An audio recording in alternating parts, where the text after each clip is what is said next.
Picture this. You're a servant in the Palace of Versailles in 1682, and you've just been assigned to the most prestigious position imaginable, personal attendant to the Sun King himself, Louis XIV. Your heart swells with pride as you're led through gilded corridors lined with priceless tapestries and mirrors that reflect infinite luxury. Then you're handed a golden chamber pot and told your primary duty is to follow His Majesty around, waiting for nature to call. The glamorous image of royal service shatters as you realize you're essentially a professional toilet assistant to the most powerful man in Europe. What you're about to discover isn't just another tale of royal excess. It's the story of how the most basic human need became the most closely guarded secret of the aristocracy. Behind every golden throne and every crown jewel lies a truth so disgusting, so fundamentally human, that centuries of historians have politely looked the other way.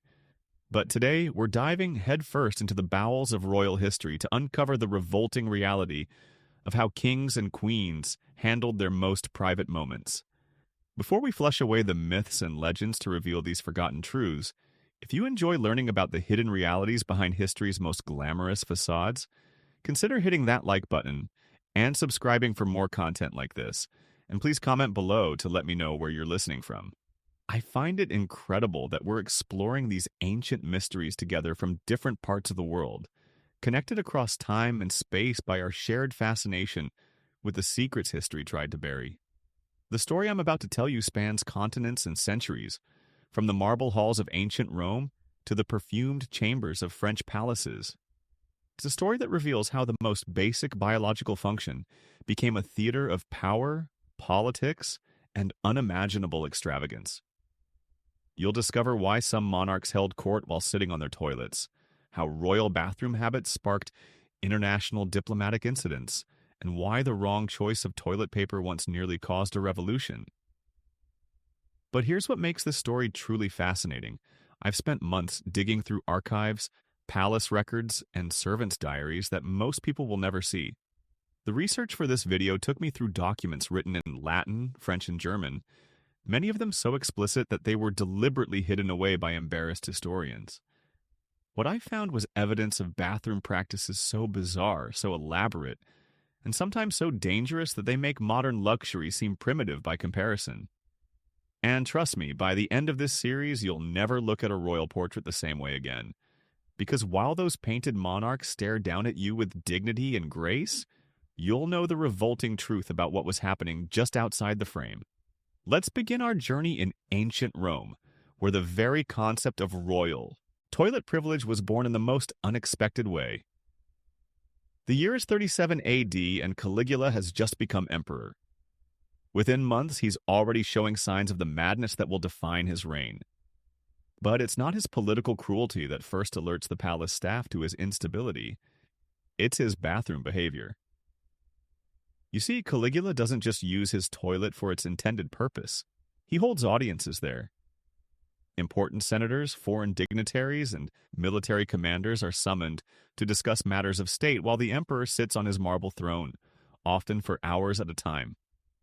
At first, courtiers assume this is some new form of power play, a way to humiliate his subjects by forcing them to conduct business in such degrading circumstances. But the reality is far more disturbing. Palace physicians later reveal in secret correspondence that Caligula suffers from chronic digestive problems, likely caused by poisoning attempts that keep him confined to his toilet for most of the day. Rather than appear weak by canceling appointments, he simply moves his entire court to the bathroom. The marble walls echo with discussions of military campaigns and tax policy, while the air fills with scents that no amount of expensive incense can mask. The servants assigned to attend these toilet audiences develop what they call the ability to maintain perfect composure while breathing through their mouths. One servant's diary, discovered in the 19th century and quickly hidden away, describes the horror of having to take dictation for imperial decrees while kneeling beside the emperor's toilet, trying not to listen to the sounds and smells of royal digestion. But Caligula's toilet court is just the beginning. What happens next establishes a precedent that will haunt European royalty for centuries. When Caligula is assassinated in 41 AD, his successor Claudius inherits not just the throne, but the imperial bathroom protocols.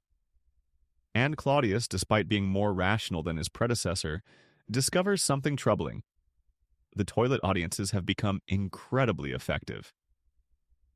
Think about it from a political perspective. When you're sitting on a toilet, you're literally at your most vulnerable. You can't suddenly stand up and storm out if you don't like what you're hearing. You're trapped, exposed, dependent on others for the most basic assistance. For Claudius, this becomes the perfect environment for extracting confessions, forcing agreements, and conducting negotiations where the other party can't easily refuse or deceive him. The Roman toilet interrogation becomes so notorious that foreign ambassadors begin requesting alternative meeting arrangements. But Claudius refuses. In his mind, if someone isn't willing to discuss business while he handles his business, they're not truly committed to the relationship. The practice becomes so institutionalized that special protocols develop around. Servants learn to recognize different types of imperial digestive sounds and their political implications. A rumbling stomach means postpone any bad news. Certain gastric episodes signal that the emperor is in a mood for generous decision-making. The most disturbing aspect isn't the smell or the sounds. It's how the practice transforms the people around it. Senators who once commanded legions and governed provinces find themselves analyzing the emperor's bowel movements for political insights. Military commanders develop expertise in reading digestive patterns to time their requests for troop reinforcements. The entire Roman political system begins revolving around one man's bathroom schedule. Palace architects are commissioned to design increasingly elaborate toilet chambers that can accommodate these audiences.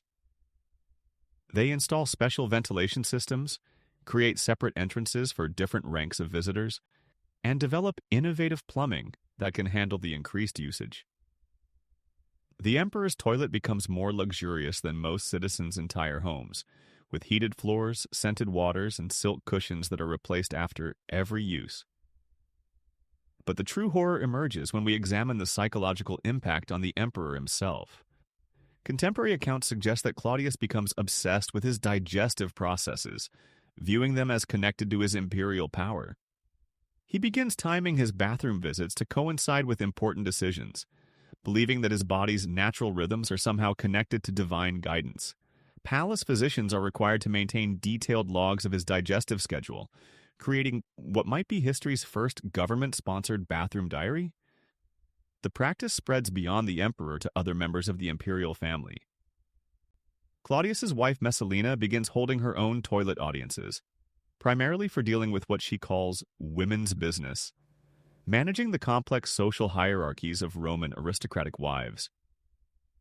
Her bathroom becomes a center of gossip, blackmail, and political intrigue that rivals the emperor's own toilet court. When news of these Roman toilet practices reaches other kingdoms, the reactions range from horror to fascination.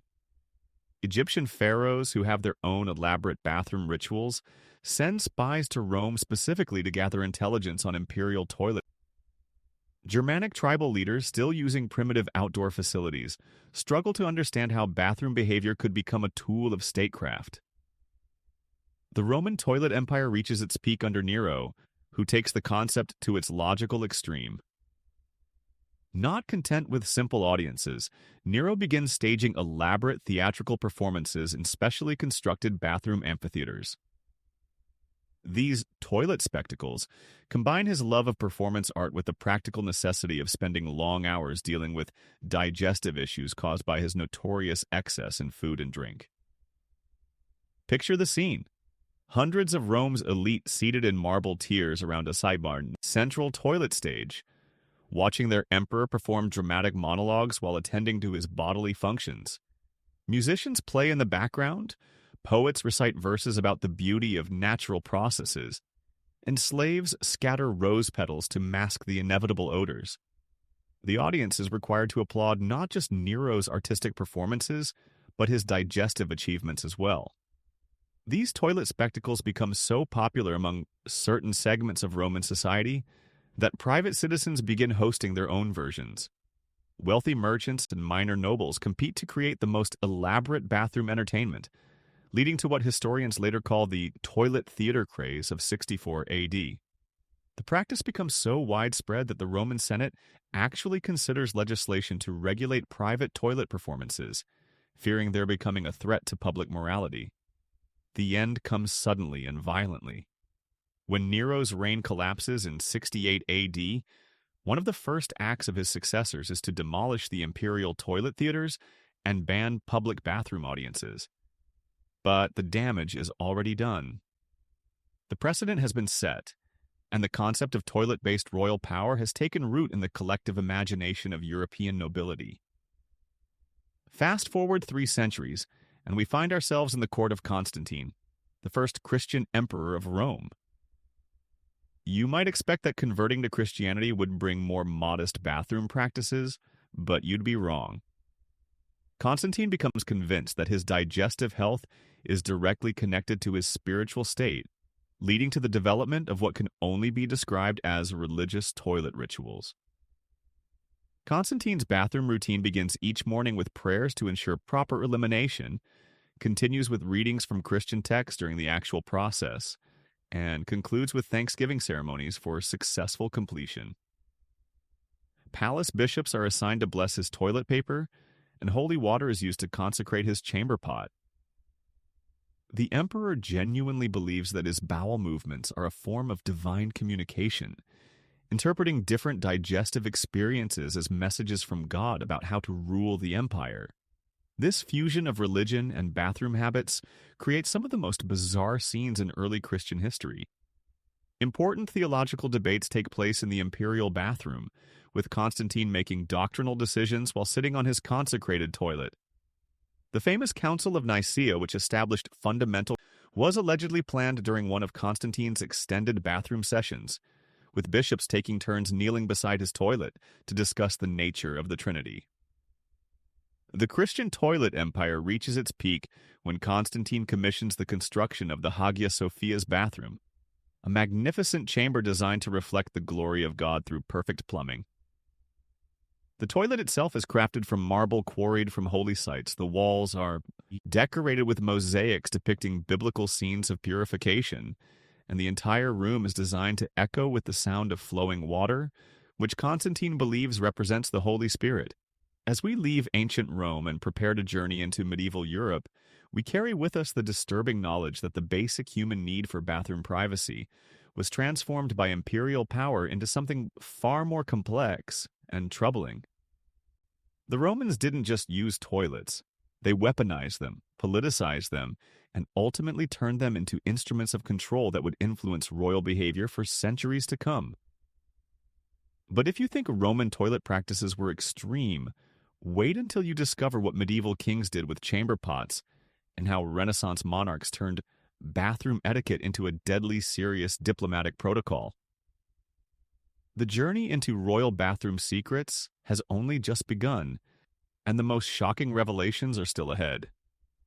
The medieval period brought with it a revolution in royal bathroom practices that would make even the Romans blush. As Europe emerged from the Dark Ages, feudal lords and kings discovered that controlling access to basic sanitation could be just as powerful as controlling armies or treasuries. But it was in the misty highlands of Scotland where this concept reached its most terrifying extreme. Malcolm III of Scotland, known as Malcolm Canmore, ruled from 1058 to 1093, and possessed what contemporary chroniclers diplomatically called peculiar habits regarding his personal necessities. What they were too polite to describe in detail was Malcolm's invention of what we might call siege toilet warfare. The practice of using bathroom access as a tool of political negotiation and prisoner interrogation. Malcolm's castle at Dunfermline contained a series of specially designed chambers where captured enemies and uncooperative nobles were confined with limited access to toilet facilities. The psychological torture was exquisite in its simplicity. Prisoners were given normal amounts of food and water, but bathroom breaks were granted only when Malcolm himself decided they had provided satisfactory information or agreed to his political demands. One particularly disturbing account comes from the chronicle of a captured Norse raider who spent 3 weeks in Malcolm's persuasion chambers. The Viking warrior, who had presumably faced death in battle without flinching, was reduced to begging for toilet access within days. His detailed confession, extracted between desperate pleas for relief, provided Malcolm with crucial intelligence about Norse invasion plans and led to several successful defensive campaigns. But Malcolm's toilet torture wasn't limited to foreign enemies. Scottish nobles who opposed his policies found themselves invited to extended castle visits, where bathroom access became increasingly restricted. The king would host elaborate feasts with copious amounts of ale and wine, then engage his guests in lengthy political discussions while denying them opportunities to relieve themselves. By the end of these sessions, even the most stubborn lords were willing to agree to almost any terms Malcolm proposed. The practice became so notorious that Scottish nobles began traveling with their own portable toilet equipment, leading to the development of the first known luxury chamber pots designed for political protection. These ornate vessels, crafted from precious metals and decorated with clan symbols, served as both status symbols and practical tools for maintaining dignity during Malcolm's psychological warfare sessions. The most horrifying aspect of Malcolm's toilet tactics was how they affected his own family. Court records suggest that he used similar methods to control his wives and children, creating an atmosphere of constant anxiety around the most basic bodily functions. His queen, Margaret, later canonized as Saint Margaret of Scotland, reportedly developed severe digestive problems that contemporary physicians attributed to the stress of living under her husband's bathroom-based control system.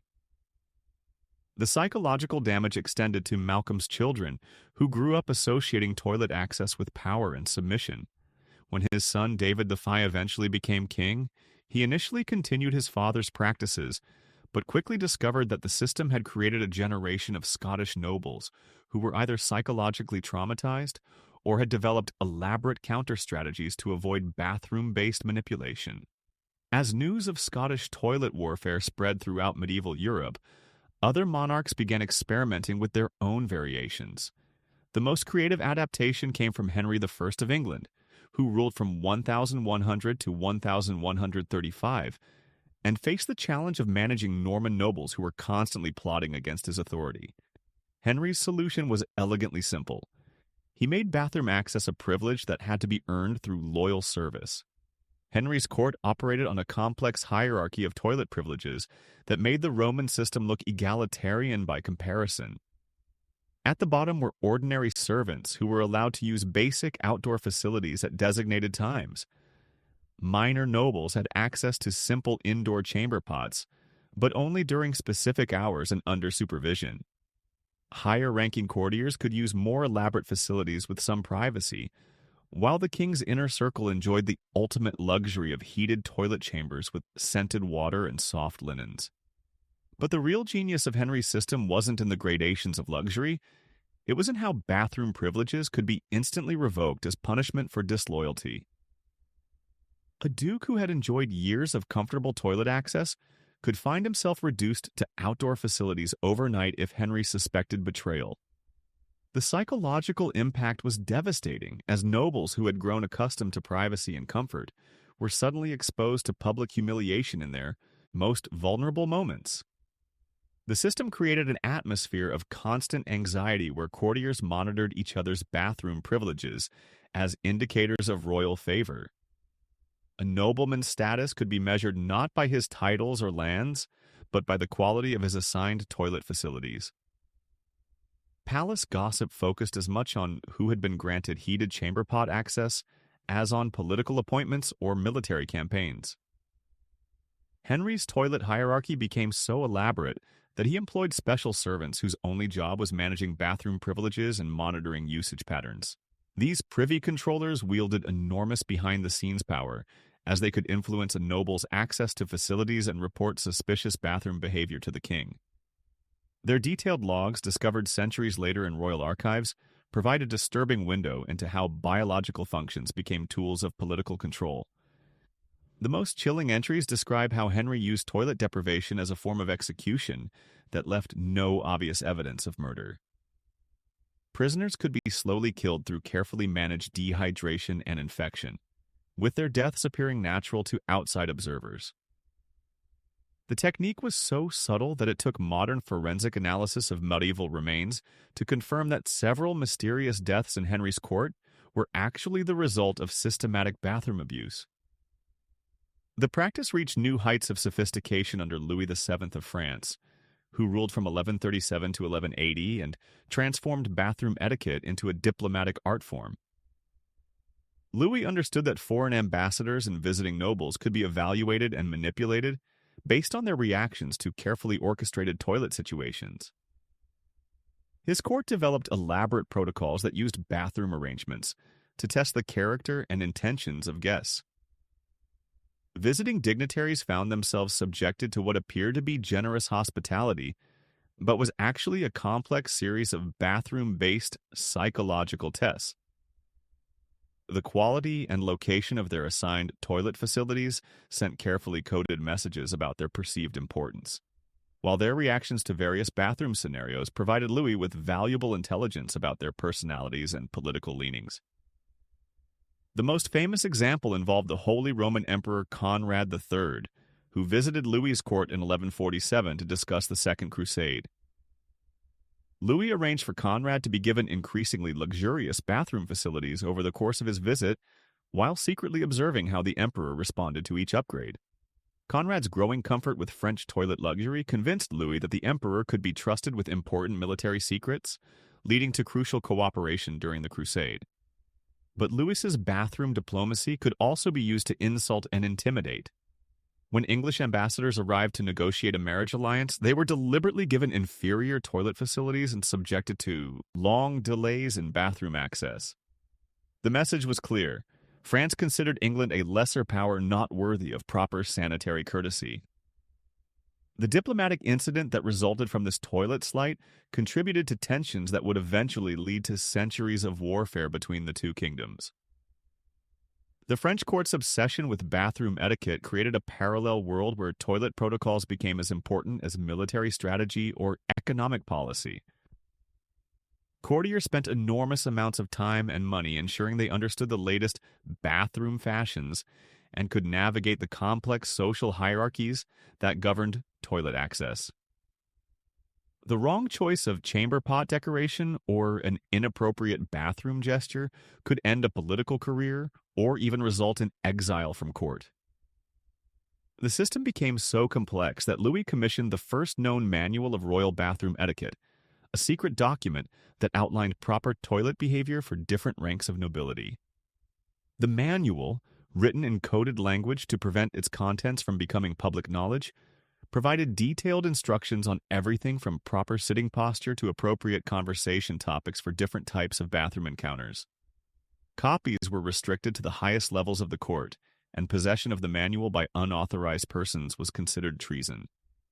As medieval bathroom politics reached new levels of sophistication, they began to influence architecture and urban planning throughout Europe. Castles were designed with toilet facilities that could be used as defensive positions during sieges, with special chambers that allowed defenders to continue fighting while attending to bodily functions. The famous murder holes found in many medieval fortifications were often positioned to allow defenders to relieve themselves on attacking enemies, adding psychological warfare to military strategy. The practice of toilet-based intimidation spread beyond royal courts to influence merchant guilds, religious orders, and even peasant communities. The concept that bathroom access could be used as a tool of social control became so ingrained in medieval thinking that it shaped everything from monastery designs to marriage negotiations. Young nobles were taught that mastering bathroom politics was as important as learning swordplay or courtly dance. But perhaps the most disturbing legacy of medieval toilet culture was how it transformed the relationship between rulers and subjects. The basic human need for sanitation became weaponized in ways that made traditional forms of oppression seem almost benevolent by comparison. When kings could control not just what their subjects did, but when and how they could perform the most basic bodily functions, the very concept of human dignity underwent a fundamental change that would echo through centuries of European history. The transformation of royal bathroom culture reached its absolute pinnacle during the Renaissance when Italian city-states turned toilet etiquette into an art form that would make medieval practices look primitive by comparison. But it was in the glittering palaces of Florence where this obsession took its most bizarre and deadly turn. Lorenzo de' Medici, known as Lorenzo the Magnificent, ruled Florence from 1469 to 1492, and possessed what his contemporary biographers called an extraordinary devotion to the perfection of all courtly arts. What they failed to mention was that Lorenzo's definition of courtly arts included the elaborate choreography of royal bathroom rituals that consumed hours of each day and required the services of dozens of specially trained attendants. Lorenzo's morning toilet routine began before dawn with a procession of servants carrying heated towels, scented oils, and golden implements whose purposes were so specialized that each required years of training to master properly. The entire process took place in a marble chamber designed by Brunelleschi himself, where every surface was carved with allegorical scenes depicting the triumph of civilization over base human nature. The irony was lost on no one except Lorenzo himself, but the true genius of Lorenzo's system wasn't in its luxury. It was in how he used these elaborate bathroom rituals to conduct the real business of ruling Florence. While pretending to focus on his personal hygiene, Lorenzo would listen to reports from spies, negotiate business deals with merchant princes, and make decisions that affected thousands of lives. The apparent frivolity of his bathroom obsession provided perfect cover for political machinations that his enemies never suspected. The most disturbing aspect was how Lorenzo trained his children in these practices from his sons were taught that every bathroom visit was an opportunity to gather intelligence, test loyalties, or send coded messages to allies. His daughters learned to use toilet etiquette as a weapon of social warfare, capable of destroying rivals through subtle humiliations involving chamber pot protocols that could ruin reputations without leaving obvious evidence of malice. The Medici bathroom empire reached its peak when Lorenzo commissioned a series of frescoes depicting famous historical figures in various states of toilet-related activity. These masterpieces, painted by artists whose names are still celebrated today, transformed bodily functions into high art, while simultaneously creating a permanent record of Lorenzo's twisted priorities. The frescoes were so explicit that they were sealed behind false walls within decades of their completion, hidden away like pornographic secrets in one of Europe's most... The psychological impact on Florence's artistic community was profound and disturbing. Painters, sculptors, and poets found themselves competing for commissions that required them to glorify and aestheticize human waste in ways that violated their artistic sensibilities while advancing their careers. The resulting works, many of which survive in private collections today, represent some of the most technically accomplished yet morally corrupted art in human history. When Lorenzo's practices became known to other Italian city-states, they sparked what historians now call the toilet wars of the Renaissance, a period of escalating bathroom-based competition that consumed enormous resources and ultimately contributed to Italy's political fragment. Venice responded by constructing floating toilet palaces that could be moved around the lagoon for maximum psychological impact during diplomatic negotiations. Milan developed mechanical toilet devices powered by elaborate clockwork mechanisms that demonstrated technological superiority while handling basic bodily functions. The most creative response came from the Papal States, where Pope Alexander VI commissioned a series of sacred toilet chambers that combined religious ritual with bathroom function in ways that scandalized even Renaissance standards of corruption.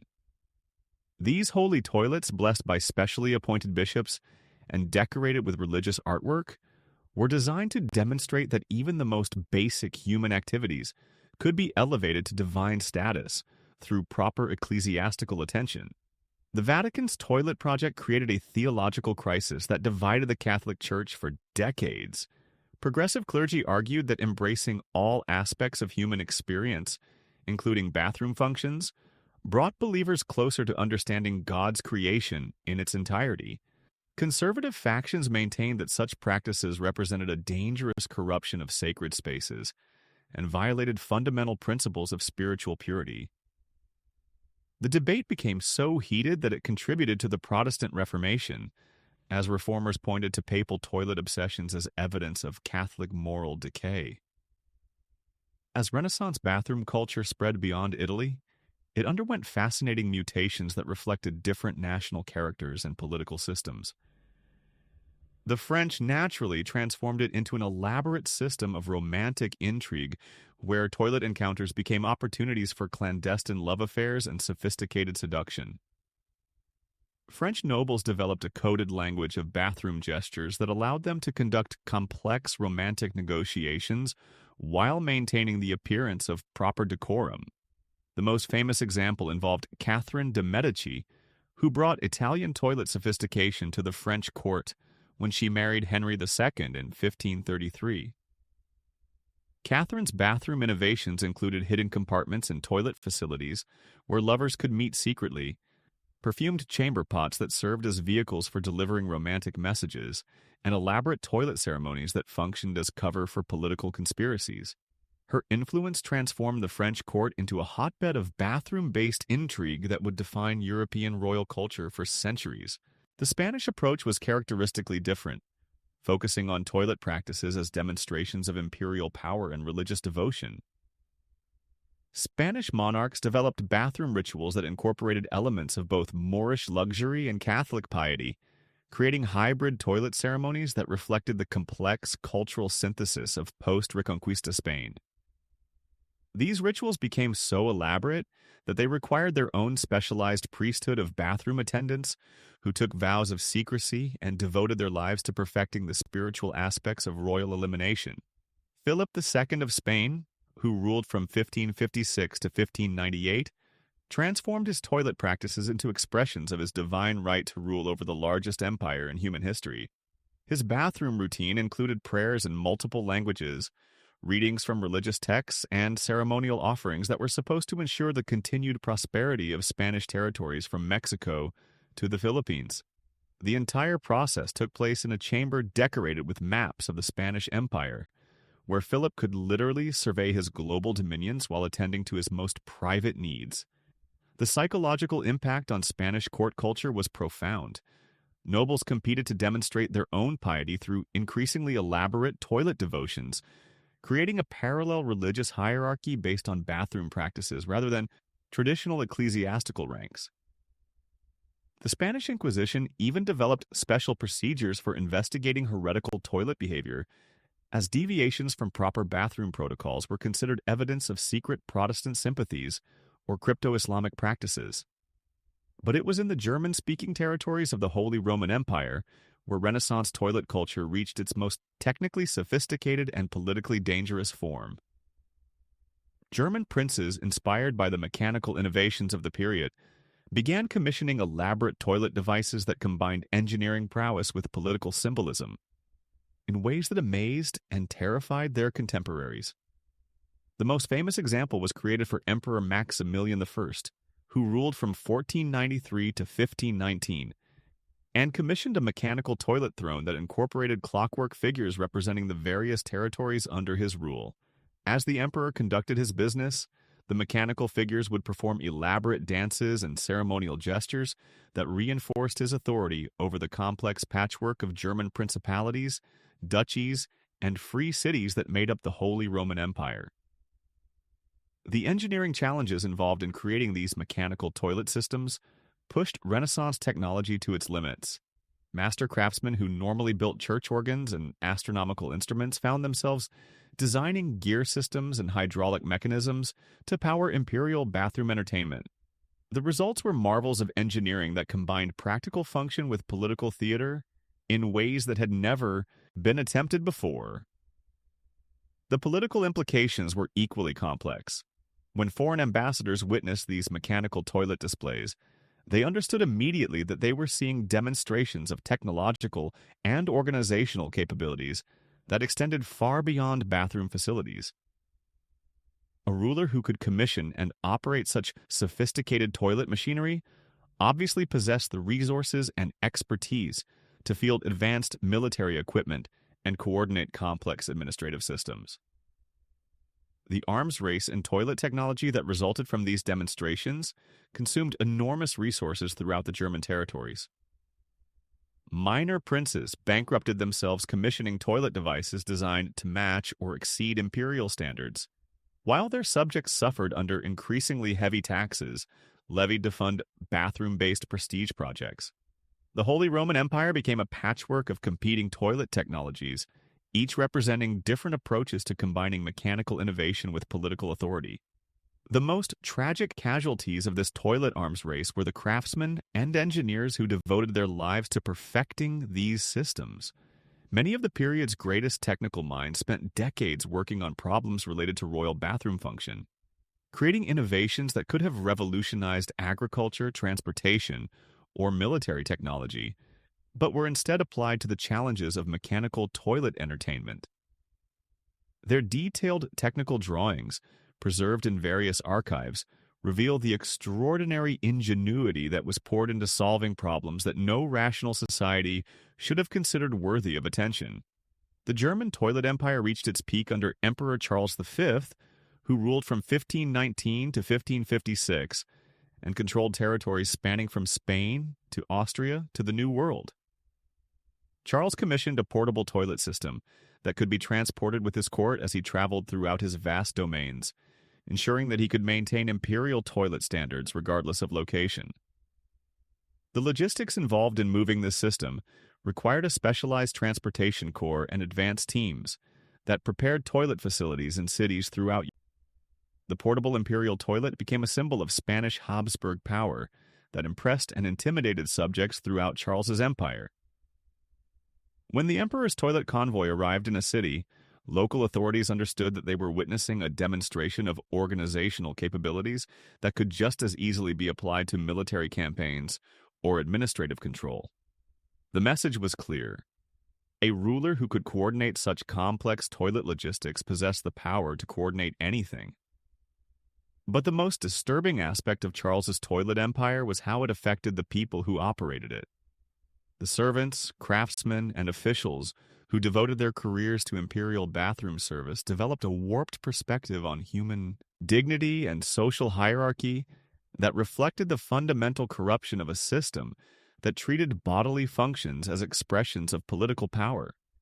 Their memoirs and correspondence, hidden away in archives for centuries, reveal the psychological damage inflicted on people who spent their lives serving a system that confused basic human needs with imperial grandeur.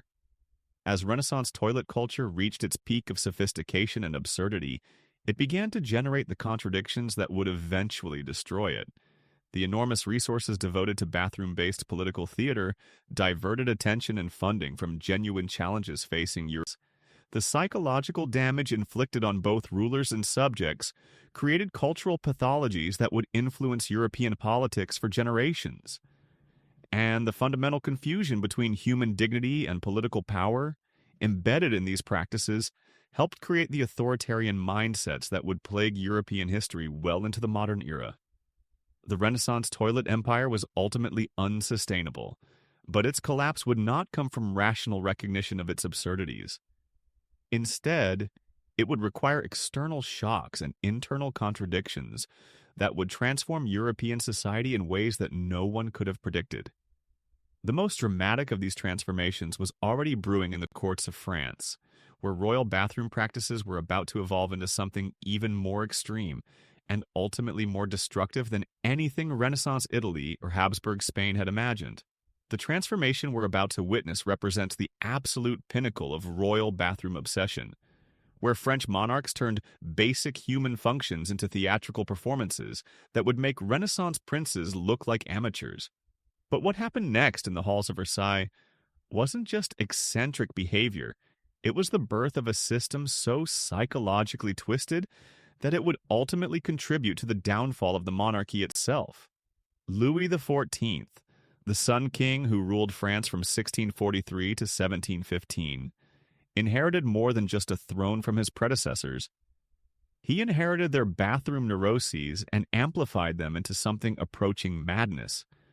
But where previous monarchs had used toilet practices for political manipulation or personal gratification, Louis transformed them into a cornerstone of absolute royal authority that would define European court culture for over a century. The mourning ritual known as the lever du roi has been romanticized by historians as an elegant ceremony where French nobles competed for the honor of helping their king dress. What they rarely mention is that this ceremony centered around Louis's elaborate bathroom routine, which could last up to 4 hours and involved more than 50 specialized attendants, performing functions so specific that some courtiers spent their entire careers mastering a single gesture related to royal elimination. Picture this scene: the most powerful man in Europe, seated on a toilet that cost more than most people's homes, surrounded by dukes and princes who had traveled hundreds of miles for the privilege of watching him defecate. These were men who commanded armies, governed provinces, and traced their bloodlines back to Charlemagne. Yet here they stood competing for positions that allowed them closer proximity to their king's most intimate bodily functions. The hierarchy surrounding Louis's bathroom routine was more complex than the feudal system itself.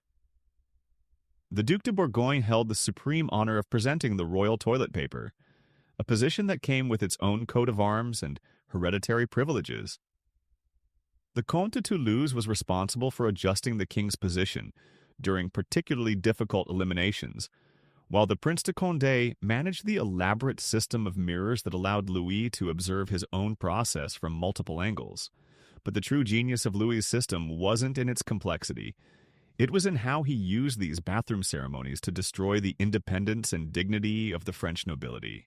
By forcing the most powerful men in France to participate in rituals centered around his bodily functions, Louis created a psychological dependency that went far beyond traditional feudalism. These nobles didn't just serve their king. They were psychologically bonded to him through shared participation in activities so degrading that they could never admit to outsiders what their court service actually involved. The most disturbing aspect was how thoroughly the nobility embraced their roles in these ceremonies. Contemporary letters between French aristocrats reveal men who genuinely believed that proximity to the king's toilet granted them spiritual and political insights unavailable to less privileged courtiers. They developed elaborate theories about the connection between royal digestive patterns and divine will, creating a pseudo-religious framework that justified their participation in what was essentially organized degradation. The Marquise de Maintenon, Louis's secret wife, left behind memoirs that provide horrifying insights into how these bathroom rituals affected the women of Versailles. Female courtiers were excluded from the king's morning toilet ceremony, but they developed their own parallel system centered around interpreting and responding to the outcomes of royal elimination. Court ladies spent hours analyzing the king's mood after his bathroom sessions, adjusting their behavior and political strategies based on subtle signs that indicated whether his morning constitution had been satisfactory. The psychological pressure on everyone involved was immense. Palace physicians were required to monitor and optimize the king's digestive health using techniques that combined medieval superstition with Renaissance pseudoscience. They prescribed elaborate diets, administered exotic medications, and performed procedures that were essentially ritualized torture, designed to ensure that Louis's bathroom performances met the expectations of his audience. The ripple effects extended throughout French society as provincial nobles attempted to replicate Versailles bathroom culture in their own estates. Local aristocrats commissioned miniature versions of the royal toilet ceremonies, complete with their own hierarchies of bathroom attendants, and elaborate protocols for managing peasant access to sanitation facilities. The result was a nationwide system where bathroom privileges became expressions of social status and political power at every level of society. The economic impact was staggering. The French treasury spent enormous sums on bathroom-related expenses that ranged from the construction of elaborate toilet facilities to the salaries of specialized attendants whose only job was managing royal excrement. These costs were carefully hidden in palace budgets under euphemistic categories, but financial records reveal that bathroom-related expenses consumed a significant portion of the royal household's annual budget. International visitors to Versailles struggled to understand what they were witnessing. Foreign ambassadors wrote confused reports to their home governments, describing ceremonies that seemed to combine religious ritual, political theater, and scatological obsession in ways that defied rational explanation. The Spanish ambassador's dispatches from 1685 describe his horror at being expected to participate in discussions of military strategy while Louis conducted his morning elimination routine. The most tragic victims of this system were the servants whose lives were consumed by its demands. Palace records revealed the existence of an entire underground economy of bathroom-related labor that employed hundreds of people in jobs so specialized and degrading that they developed their own secret languages and cultural practices. These workers, known euphemistically as chamber specialists, formed closed communities within Versailles where they could process the psychological trauma of their daily experiences. The medical consequences were equally disturbing. Louis's obsession with public elimination created digestive problems that required increasingly invasive treatments from court physicians. His bathroom routine became a vicious cycle where performance anxiety about public defecation created genuine health issues that then required more elaborate medical interventions, which in turn generated more anxiety about performing successfully in front of his noble audience. The system reached its most extreme form during Louis's later years when advancing age and declining health made his bathroom performances increasingly unreliable. Palace protocols developed elaborate contingency plans for managing situations where the king's elimination didn't proceed according to schedule, including backup entertainment designed to keep the noble audience occupied during extended delays. The psychological damage extended to Louis himself, who became genuinely convinced that his bathroom performances were expressions of divine authority that maintained the natural order of French society. His private correspondence reveals a man who believed that any disruption to his toilet routine could trigger political chaos or military disasters throughout his empire. This delusion created a feedback loop where his obsession with bathroom control intensified his need for more elaborate ceremonies to demonstrate that control. When Louis XIV finally died in 1715, the French nobility faced a crisis of identity that went far beyond normal succession politics. Generations of aristocrats had structured their entire lives around participation in royal bathroom rituals, and suddenly the center of their universe had vanished.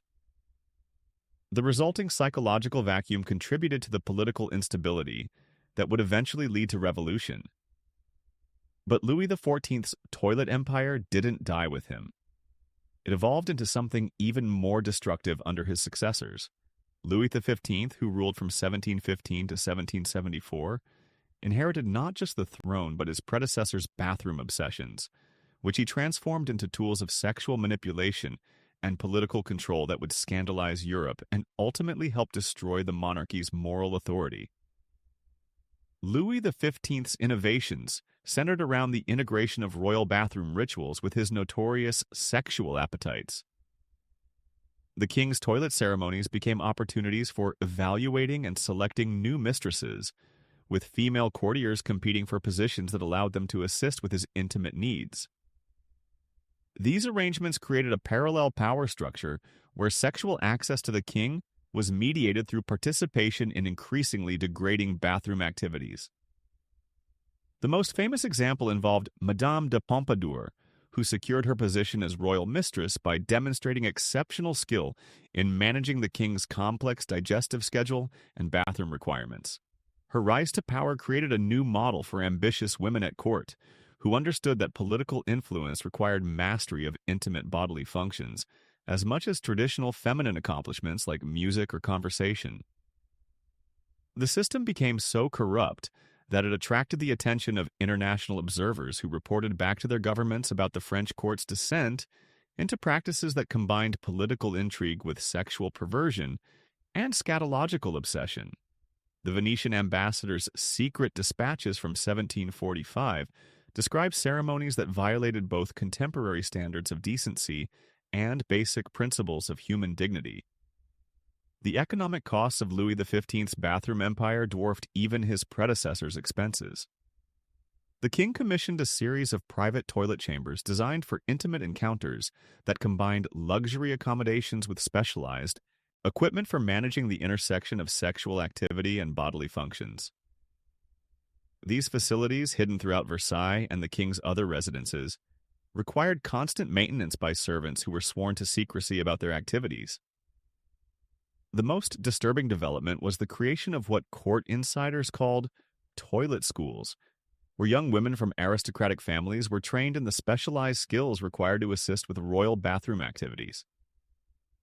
These institutions, operating under the cover of traditional finishing schools, provided education and techniques that prepared their graduates for careers that combined elements of nursing, prostitution, and psychological manipulation.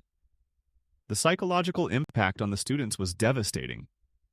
Letters discovered in convent archives reveal young women who suffered complete psychological breakdowns after exposure to training regimens that systematically destroyed their sense of personal dignity and moral boundaries. Many of these women spent the rest of their lives in religious institutions, unable to function in normal society after their experiences in the royal toilet system. The international scandal reached its peak when foreign princesses began refusing marriage alliances with French royalty due to reports about the bathroom-related obligations expected of royal wives. The imperial court in Vienna circulated secret warnings about French toilet practices that portrayed them as evidence of moral corruption that threatened the entire European aristocratic system. The most tragic aspect of Louis XV's reign was how his bathroom obsessions intersected with genuine political crises that required serious attention. While the king devoted hours each day to elaborate toilet ceremonies and sexual bathroom encounters, France faced mounting economic problems, military defeats, and social unrest that received inadequate attention from royal administrators who were preoccupied with managing their sovereign's intimate needs. The 7 Years' War, which devastated French finances and cost the monarchy its North American empire, was reportedly planned and managed through a series of meetings held in the king's private toilet chambers. Military commanders and finance ministers were forced to discuss strategy and policy while participating in activities that compromised their ability to provide honest advice or maintain professional objectivity. The corruption spread throughout the French government as officials at every level adopted bathroom-based power relationships modeled on Versailles practices. Provincial administrators used toilet access as tools for managing local politics, while military officers incorporated bathroom hierarchies into army discipline systems. The result was a government structure where competence and merit were subordinated to willingness to participate in degrading, intimate activities. By the time Louis XVI inherited the throne in 1774, the French monarchy's bathroom obsessions had created psychological, economic, and political problems that made effective governance nearly impossible. The new king, who was reportedly disgusted by his predecessor's practices, attempted to reform the system but discovered that centuries of toilet-based court culture had created institutional dependencies that couldn't be easily eliminated. The most ironic aspect of this entire saga was how the French Revolution ultimately grew out of the same psychological dynamics that had created the royal bathroom empire. The revolutionary crowds that stormed Versailles were motivated partly by rage at discovering the degrading activities that had consumed the monarchy's attention while ordinary French citizens suffered from poverty and oppression. When revolutionary investigators examined the palace's financial records, they found evidence of the enormous costs associated with royal bathroom practices that helped fuel public anger about aristocratic excess. The detailed inventories of toilet-related expenses became propaganda tools that demonstrated how completely the monarchy had lost touch with the basic needs and values of French society. The executions of Louis XVI and Marie Antoinette can be understood partly as public rejections of a political system that had confused personal bodily functions with governmental authority. The guillotine represented not just political justice, but psychological cleansing, a violent attempt to purge French society of the degrading practices that had corrupted its ruling class for over a century. But even as the French Revolution destroyed the Bourbon monarchy, the psychological patterns established by centuries of royal bathroom obsession continued to influence European culture in ways that extended far beyond palace walls. The fundamental confusion between power and degradation, between authority and intimate control, had become embedded in European consciousness so deeply that it would continue to manifest in new forms throughout the modern era. The story of royal toilet practices reveals something profound about the relationship between power and human dignity that extends far beyond the specific historical examples we've examined. When basic biological functions become tools of political control, the resulting corruption affects not just the immediate participants, but entire civilizations in ways that can persist for generations. As we prepare to examine the final chapters of this dark saga, we must confront the uncomfortable truth that the psychological patterns established by centuries of royal bathroom obsession didn't disappear with the fall of the old monarchies. Instead, they evolved into new forms that continue to influence contemporary politics, social relationships, and cultural practices in ways that most people never recognize or acknowledge. The ultimate lesson of royalty's disgusting toilet secrets isn't just about the absurd behavior of long-dead kings and queens. It's about the eternal human tendency to use control over basic needs as a foundation for illegitimate authority. Understanding these historical patterns helps us recognize similar dynamics in our own time and resist the temptation to mistake degradation for dignity or confusion for civilization. The final chapter of royal bathroom obsession didn't end with the French Revolution. It mutated into something even more insidious that would infect the remaining European monarchies and create new forms of degradation that make Versailles look restrained by comparison. What emerged in the 19th century was a system so psychologically twisted that it would take 2 world wars to finally break its hold on European consciousness. Queen Victoria, who ruled Britain from 1837 to 1901, inherited more than just an empire. She inherited centuries of accumulated royal bathroom neuroses that she transformed into the foundation of what historians politely call Victorian morality. But the reality behind her famous prudishness was far more disturbing than anyone dared acknowledge. Victoria's obsession with controlling every aspect of her subjects' private lives grew directly from her own elaborate system of toilet-based power relationships that made Louis XIV's practices seem almost democratic.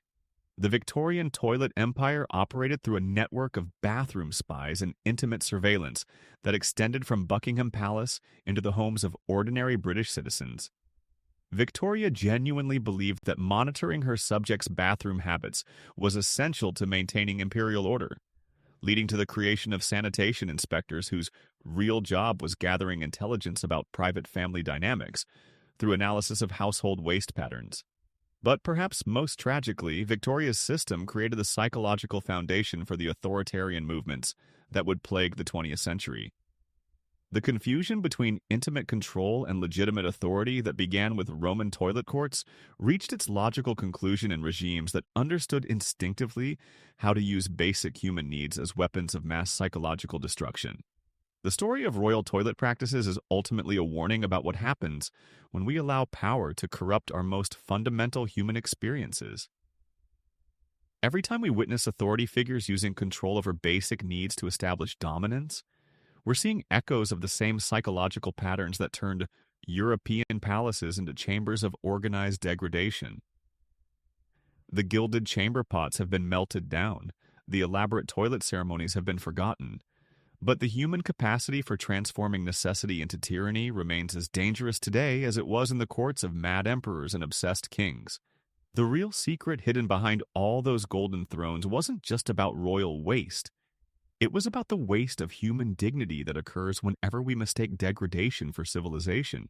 Remember that the next time someone tries to convince you that controlling your most private moments is somehow connected to their right to rule over your public life. The ghosts of 1,000 royal toilets whisper the same eternal warning. Power that seeks to control your bathroom seeks to control your soul.